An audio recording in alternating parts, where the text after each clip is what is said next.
Okay, MCOM Part 1, Semester 2, sorry. Under NEP, we are doing Risk Management subject, Chapter number 1, Part 2. Video लंबे बनेंगे, बड़े बनेंगे, क्योंकि theoretical concept है, आपको पता है ना?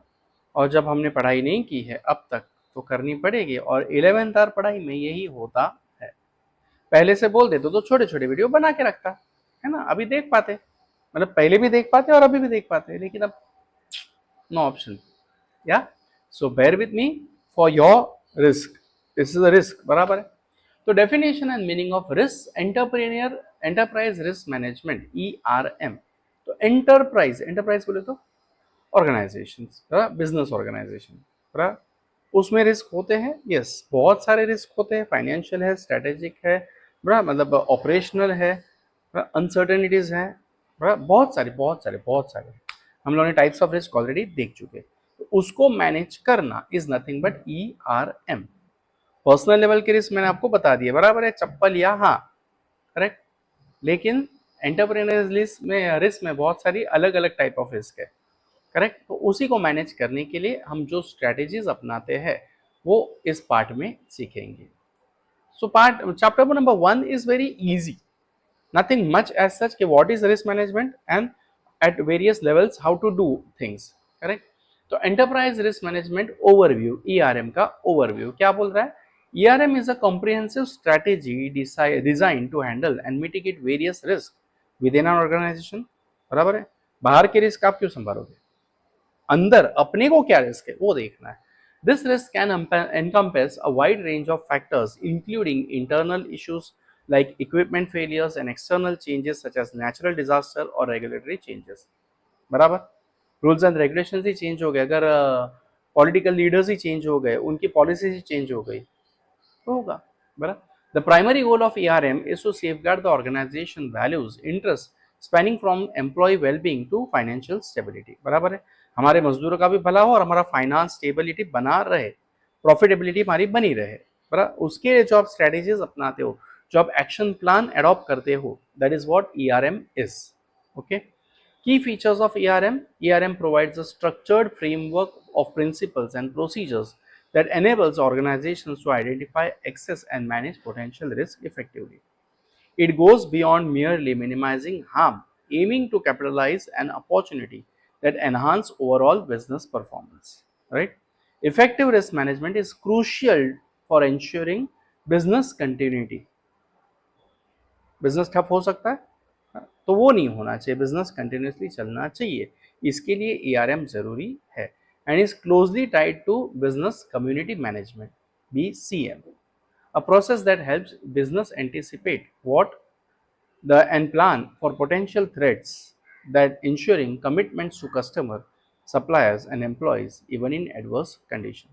कोविड के ज़माने में जब कोविड आया था, बड़ा बहुत सारी कंपनियों ने अपने एम्प्लॉयज़ को निकाल दिया।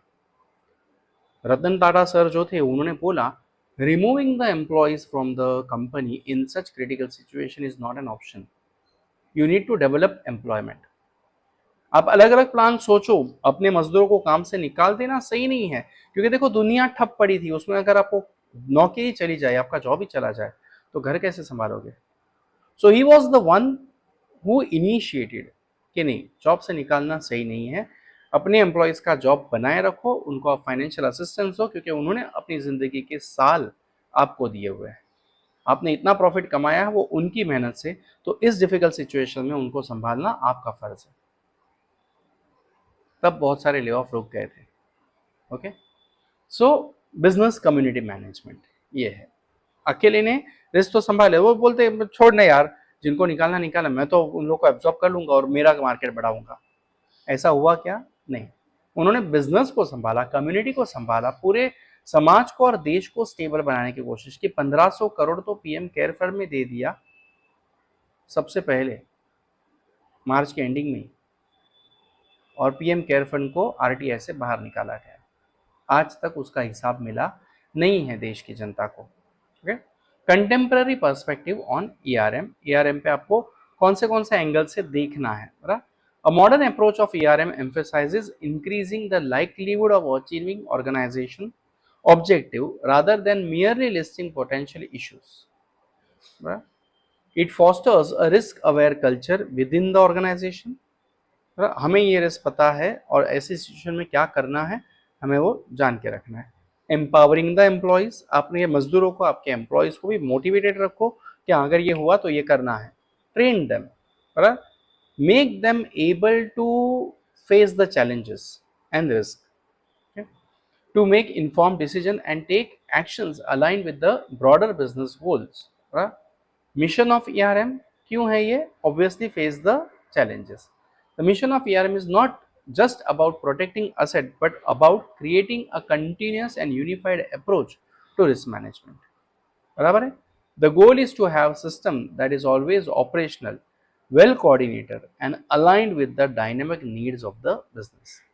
बिजनेस की ज़रूरतों के साथ पॉलिसीज को, स्ट्रेटजीज को अप्लाई करना जो आपको नॉन स्टॉप काम करने के काबिल बनाए रखे, आपकी प्रॉफिटेबिलिटी, आपकी फाइनेंशियल स्टेबिलिटी बनाए रखे। Why ERM tools are essential to manage risk for business success. तो structured risk management with ERM tool. ERM tools ऐसी स्ट्रेटेजीज है जो आपको पूरा एक स्टेप वाइज या सिस्टमैटिक या I should say balanced approach देती है रिस्क को कैसे हैंडल करना है उसके लिए। ओके, सो इन्फॉर्म डिसीजन मेकिंग, आपको ऑलरेडी पता है कि क्या क्या करना है, क्या होगा, किस ये इवेंट में आपको क्या करना है, वो इवेंट में आपको क्या करना है। Various events which are risky in nature and the action to be taken you are already known. Planning for the unexpected, मौत होगी, मेरी मौत होने वाली है, वो एक जिंदगी का अल्टीमेट सच है, वो जान के रहोगे तो आप हर चीज एंजॉय करोगे, पहाड़ पे भी चढ़ोगे, पानी में भी कूदोगे। लेकिन मर गया तो ये डर से आप जिंदगी जियोगे क्या? नहीं जियोगे, राइट? तो one should accept the ultimate fact and accordingly enjoy the life. So when you are already aware कि क्या क्या रिस्क हो सकते हैं, आप उस हिसाब से बिजनेस को चला पाओगे। प्लानिंग फॉर द अनएक्सपेक्टेड, कुछ भी हो, I am ready for that. Adapting to changing work environment. See, the environment of the business 30 years back when we were young, मतलब अपनी भरी जवानी में कदम रख रहे थे, तब का और अब का बिजनेस एनवायरनमेंट कितना फर्क है, right? The drastic change have change the nature of risk also. और उन रिस्क के साथ अगर हम पुरानी पीढ़ियों के रिस्क के जो डील करने के टेक्निक्स थे वही आज भी अप्लाई करेंगे तो चलेगा क्या? Obviously not, right? Modern risk management integration with business strategies. Right? So risk management should be with your business strategies. It should match with your business, the nature of business, the operation of the business. Correct? Modern risk management system. तो ERM एक modern system है जो आपको risk mitigate करने के लिए help करती है, right? Key component and features of ERM कौन सी चीजें हैं? Holistic perspective. एक ही छोटा सा व्यू नहीं देख रही है, मेरा डिपार्टमेंट ये है, मेरा ये रिस्क है ना। ओवरऑल बिजनेस में क्या क्या रिस्क है, अगर इस डिपार्टमेंट का ये रिस्क है तो कौन सा डिपार्टमेंट उसको हेल्प कर सकता है, या उसने कौन से डिपार्टमेंट के साथ हेल्प मांगनी है। तो वो एक कॉम्प्रिहेंसिव अप्रोच है, एक कनेक्टिव या एक हाई लेवल जो सबको साथ लेके चलने का काम करती है। सो होलिस्टिक अलाइनमेंट विद स्ट्रेटेजी, जो स्ट्रेटेजी आपने प्लान की है उसके साथ अलाइनमेंट रख रहे, यानी वैसे ही चल रहे हैं जो आपके बिजनेस ऑब्जेक्टिव्स है उसको अचीव करने के लिए। Okay, risk identification, yes, ERM is helping you to identify और to know the risk in your business. Risk assessment and quantification, yes, कितना रिस्क हो सकता है वो जानना हेल्प करेगा आपको ERM। मतलब अगर नुकसान हुआ ही तो मेरा फाइनेंशियल नुकसान कितना होगा वो पता चलेगा, और उसके बाद मेरे बिजनेस पे क्या इंपैक्ट होगा। See, one is quantitative and other is qualitative, तो both the type of losses you will be able to know. Risk appetite and tolerance, yes, अपने आप को रिस्क झेलने के काबिल बनाना, वो एक हेल्प करता है आपको ERM। Integration into decision making, you already know what are the risk. Now you are already aware how to avoid the risk. So will you be able to take the decision at right moment in the right speed? Yes. बराबर? Subprime mortgage crisis. ये एक अलग concept है अभी, बराबर। तो इसको देखते हैं। The crisis was rooted in US housing market, specifically in subprime mortgage sector. Here's the detailed exploration of this significant financial episode. एक न्यूज़ देखी लास्ट वीक, वहां पे पता चला कि चाइना का रियल एस्टेट बिजनेस ठप हो गया, and same can be the event in India also in near future. तो कुछ लोगों का मानना है कि ऐसा इंडिया में हो सकता है, कुछ लोगों का मानना है कि ऐसा इंडिया में नहीं हो सकता है, बट रिस्की है। We don't know the future, right. The expert knows it very well कि how to manage this risk, correct. So subprime mortgage were loans extended to home buyers with weaker credit history, often characterized by lower credit score and the higher likelihood of default. These borrowers were typically considered high risk. है ना, middle class family के पास अगर आप 20 लाख का, 40 लाख का, 50 लाख का loan दे दोगे और वो भर नहीं पाया तो है रिस्क, बहुत बड़ा रिस्क है, बराबर। This borrowers are typically considered high risk. Housing bubble, एक बबल था, लोगों को घर लेना है, घर लेना है, घर लेना है। इंडिया में ही देख लो, या इंडिया का तेल लेने गया, वसई का ही अगर मैं, जहाँ पे मैं रहता हूँ, वसई वॉज इतना पीसफुल, इतना ग्रीन फ्यू ईयर्स बैक। पिछले 12-15 सालों में तो मतलब कहर हो गया है। हर जगह के पेड़ पौधे टूट रहे हैं और वहां पे बिल्डिंग्स बन रही है। हर पुराना घर टूट रहा है, वहां पे बिल्डिंग्स बन रहा है, and we are seeing the result. The highest risk of heat is in India. 52 cities in India only out of the hottest in the world. सोचो कि हमारा विकास कितना पागल हो गया, कितना गर्म हो गया। विकास हो नहीं रहा, इसके लिए वो तप गया अभी, बट नहीं, पेड़ पौधे लगाने चाहिए। हमें कूल रहेंगे हम लोग, अगर कूल रहेंगे तो ही प्रॉपर बारिश भी होगी। हमारे बचपन में मिट्टी में खेलना वॉज एन अचीवमेंट, लेकिन अब मिट्टी में उतरना इज अ रिस्क, बीमार पड़ जाओगे। इसलिए क्या कर दिया आपने, पेवर ब्लॉक्स लगा दिया, आपने सीमेंट कंक्रीट कर दिया। लेकिन कभी ये सोचा कि मिट्टी अगर ढक दी तो बारिश का पानी जाएगा कहाँ, गटर में। अब गटर का पानी अगर जा रहा है समुद्र में, आगे जाके आपको पीने के लिए भी गटर का पानी मिलने वाला है, right. Even now there is a time, बड़ी बड़ी हाउसिंग सोसाइटीज अगर जिसमें आप लोग रह रहे हो, तो आपके कम्युनिटी मेंबर्स को बोलो कि भैया एक एक स्पॉट ऐसे बनाओ जहाँ पे मिट्टी खुली रहे, या जहाँ पे अपने बिल्डिंग की बाउंड्रीज है उस बाउंड्री के पास मिट्टी लगाओ, मिट्टी खाली रखो, उसमें पेड़ पौधे लगाओ, ताकि उधर पानी नीचे जाएगा। आपके जो छत है वो छत के ऊपर पाइपलाइन लगाओ, वो पाइपलाइन अंदर जाने दो, सीधे सीधा बोरवेल बना के, एक बोरवेल बनाओ, उसमें जाने दो। ग्राउंड लेवल जितना बढ़ेगा पानी का, उतना हम कम रिस्क पे रहेंगे प्यासे मरने से। सोचो, पानी ही नहीं होगा, पानी का संस्कृत में दूसरा नाम है जीवन, यानी कि लाइफ।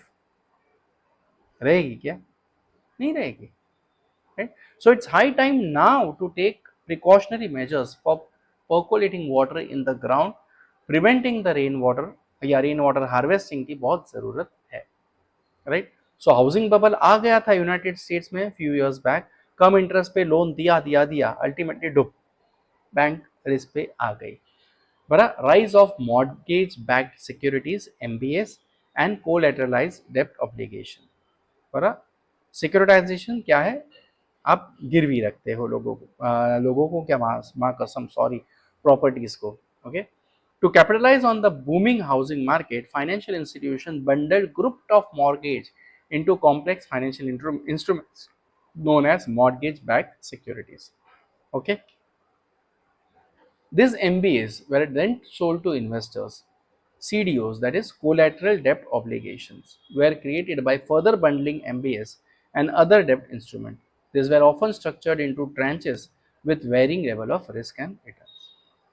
बड़ा, आपको लोन चाहिए, ये बंडल में ले लो, बड़ा। ये लोन लिया, इधर से पैसा आया, ये आप रखो। जो पैसा आया है वो सीडीओज में इन्वेस्टर्स को दे दिया।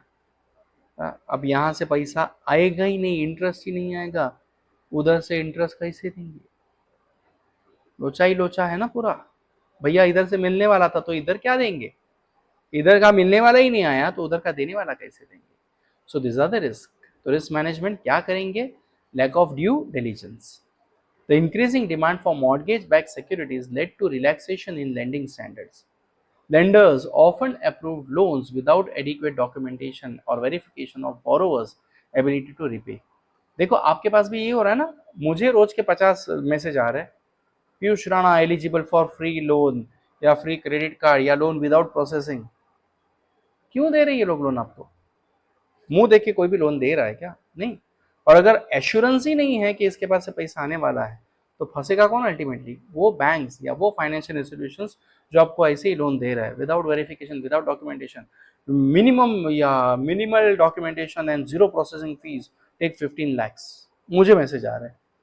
अब उनको मेरे में क्या दिखा कि 15 लाख का लोन मेरे को ऐसे ही देने वाले हैं? कल उठ के मैं 15 लाख लेके भाग जाऊं, नुकसान देश का है ना, राइट? क्योंकि मेरे जैसे लोगों को तो पकड़ेंगे ही, जो करोड़ों लोग के लेके भागे हुए उनको नहीं पकड़ेगी सरकार, है ना? मुझ जैसे को पकड़ोगी। Assumptions ever increasing home prices. Vasai में इतना रेट बढ़ गया है कि मुंबई वाले बोलते वसई में इतना रेट है, हमें नहीं लगा था। है भैया, आप एजम्पशन पे मत जाओ ना। रेट हो रहे प्रॉपर इंक्रीज प्रॉपर्टीज के, so because of that it's risky. Deterioration of subprime borrower finance, interest rate reset. Many subprime mortgage had adjustable interest rate that initiated started low but reset to higher rates after few years. अभी तो दे रहे हैं लेकिन जब वसूली नहीं होगी तो इंटरेस्ट रेट बढ़ाना पड़ेगा। This led to payment shocks of for the borrowers. Interest बढ़ा दिया, अल्लाह, अब झटका। इंक्रीजिंग डिफॉल्ट्स, लोगों ने पैसा देना कम कर दिया। As interest rate increase and home price started to decline, many subprime borrowers found themselves unable to meet their mortgage obligations, leading to surge in default and foreclosures. Collapse, पहले आपने loan दे दिया, लोन रिकवर नहीं हो रहा है, इसके लिए interest rate बढ़ा दिया। इंटरेस्ट रेट बढ़ा दिया तो और भी पैसा दे नहीं पा रहे, जिनको अपने भी दिए थे पैसे वो लोग अपने पास से ये कर रहे, लोचा ही लोचा है ना, सब लफड़े। अल्टीमेटली बैंकरप्सी हो गई, लॉसेस हो गई। As mortgage default increase, financial institution holding their large portfolios of mortgage-backed securities face significant losses. Some institutions, including Lehman Brothers, went bankrupt. Credit freeze हो गया आपका। The crisis resulted in freeze in credit market as financial institutions became hesitant to lend money to one another. जो कंगाल है उसको कौन पैसा देगा वापस? The global economic consequences, और इसका असर पूरी दुनिया पे पड़ा। ओके, आई एम सॉरी, कुछ थियरी पार्ट्स यहाँ पे मिस हो गया आपके एंडेड में, जहाँ पे मेरा थोबड़ा दिख रहा है वहाँ पे वर्ड्स नहीं दिख रहे, लेकिन पीडीएफ में आपको मिल जाएगा, don't worry. Government and regulatory responses, bail outs and intervention, अब गवर्नमेंट बीच में आई। अल्टीमेटली जब बैंकिंग सिस्टम कोलैप्स हो जाएगी तो गवर्नमेंट को, आरबीआई को इंडिया में भी हाथ डालना पड़ता है, government and central banks including US federal reserves intervene to stabilise financial institutions and prevent a complete collapse of financial statement. क्योंकि देखो, बैंकिंग सिस्टम जो है वो इकोनॉमी का रीढ़ का हड्डी है, वही कोलैप्स हो जाएगा तो पूरा फाइनेंस कंट्री का डूब जाएगा। फिर फाइनेंशियल रेगुलेशंस आए यूएस में, उन्होंने रूल्स एंड रेगुलेशन आए कि इतना ही आप दे सकते हो, ये डॉक्यूमेंट कंपलसरी है, इतना इंटरेस्ट चार्ज करो, लेंडिंग्स पे इतना इंटरेस्ट चार्ज करो, आपके डिपॉजिट्स पे ये सारी चीज़ें लागू। Okay, this increase scrutiny of financial institution globally. Okay, दूसरा, लेहमैन ब्रदर्स इन सितंबर 28। The bankruptcy of Lehman Brothers in सितंबर 28 पढ़ दिया मैंने, marked a critical turning point in 7-8 global finance crisis. Lehman Brothers, one of the oldest and largest investment banks in United States, faced severe financial distress due to its exposure to subprime mortgage loan and complex financial instrument. तो जैसे bank हुए थे वैसे लेहमान brothers भी कंगाल हो गए थे।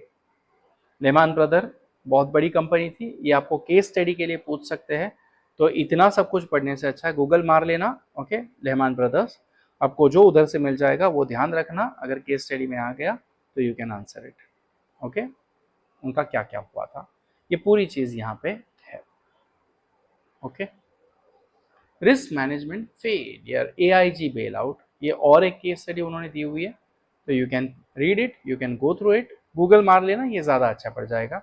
AIG, a major insurance and financial service company, faced a liquidity crisis due to extensive exposure to credit default swaps, CDS. Okay, credit default swaps. tied to mortgage-backed securities. The US government provided massive bailout to prevent AIG's collapse. इधर भी insurance भी एक तरह का रीढ़ का हड्डी है. रिस्क मैनेजमेंट फेलियर्स, इनका मेन लोचा क्या था सबका, भले पहले की बैंकिंग इंस्टीट्यूट्स हो, लेहमैन की हो या AIG हो, इन्होंने रिस्क को मैनेज नहीं किया, जाना ही नहीं कि रिस्क क्या है, हम लोग किस दिशा की तरफ जा रहे हैं. ग्लोबल बैंकिंग सिस्टम स्ट्रेन, तो ग्लोबल बैंकिंग पे भी लफड़ा आ गया. फाइनेंशियल डिजास्टर हुए, रिस्क मैनेजमेंट फेलियर हुआ, मॉर्गेज मार्केट फेलियर हो गए आपके, फाइनेंशियल डिजास्टर उधर भी आए, रिस्क मैनेजमेंट फेलियर हुआ. 2007 का फाइनेंशियल क्राइसिस, 8 का फाइनेंस, पूरी दुनिया ठप पड़ी थी 8, 9, 10 में, लेकिन इंडिया स्टेबल थी क्योंकि हमारे पास एक बहुत तगड़ा शेर था, डॉक्टर मनमोहन सिंह. जब वो फाइनेंस मिनिस्टर थे तब उन्होंने कुछ पॉलिसीज ऐसी ले डाउन बना के रखी थी कि 2008, 9, 10 के ग्लोबल क्राइसिस में भी हम लोग डिस्टर्ब नहीं हुए. Indian economy was stable and steadily growing in the same speed, दुनिया रुकने के बावजूद. ओके, हम लोगों ने, मतलब तब मैं टीचिंग फील्ड में था तो मुझे पता है कि क्या क्या लफड़े हुए थे. ओके, बेसल 3, ये बैंकिंग में एक नया क्लॉज आ गया कि आपको आपके बैंकिंग के assets ratio, profitability ratio, liquidity ratio, ये सब मैनेज तो करनी ही है, लेकिन कैपिटल और साथ में बोरोइंग्स कितनी है उसको भी ध्यान देना है. तो बेसल 3 में ये सारी चीजें आई थी. एंड इंटरनेशनल रेगुलेटरी फ्रेमवर्क, अब मुझे क्यों पता, मेरा PhD बैंकिंग पे ही चल रहा है, प्रॉफिटेबिलिटी एंड लिक्विडिटी पे काम कर रहा हूँ, तो उसमें बेसल 3 आता है. Okay, strengthening banking supervision and regulations, emphasizing capital adequacy, okay, and liquidity standards, जैसे अभी भी मैंने बताया आपको. Increase regulatory oversights, regulatory bodies globally enhance oversights of financial institutions requiring more stringent risk management practice, stress testing and report standarding. Okay, improved risk management practices, ये एक हो गया कि बेसल 3 ने क्या किया, इनको पीप आउट करने के लिए मजबूर कर दिया कि नहीं, प्रॉपर नजर रखो मेरी बोरोइंग्स कितनी है, यस, और मेरी लेंडिंग्स कितनी है, उसके ऊपर बैलेंस रखो. मेरा लेंडिंग ज़्यादा होना चाहिए, लोगों को मैंने लोन्स ज़्यादा दिए होने चाहिए और मैंने लोगों से लेना कम करना चाहिए. तो पैसा आना बाकी ज़्यादा होगा और देना बाकी कम होगा, तो बैंक बैलेंस में चलेगी, प्रॉफिट मिलते रहेंगे. Improved risk management practices. Okay, so this are the things in your chapter number 1. I hope it was clear in this 2 videos. बस अच्छे से पढ़ाई करो, कीप ग्रोइंग, कीप गोइंग. या देखेंगे, अब मुझे बाकी के सब्जेक्ट की भी तैयारी करनी ही पड़ेगी शायद से, अगर यूट्यूब पे है ही नहीं तो 2 कौड़ियों वालों को ही मदद करनी पड़ेगी. स्टार नहीं बनना मुझे, लेकिन मेरे बच्चों के लिए मुझे मटेरियल तैयार करना है.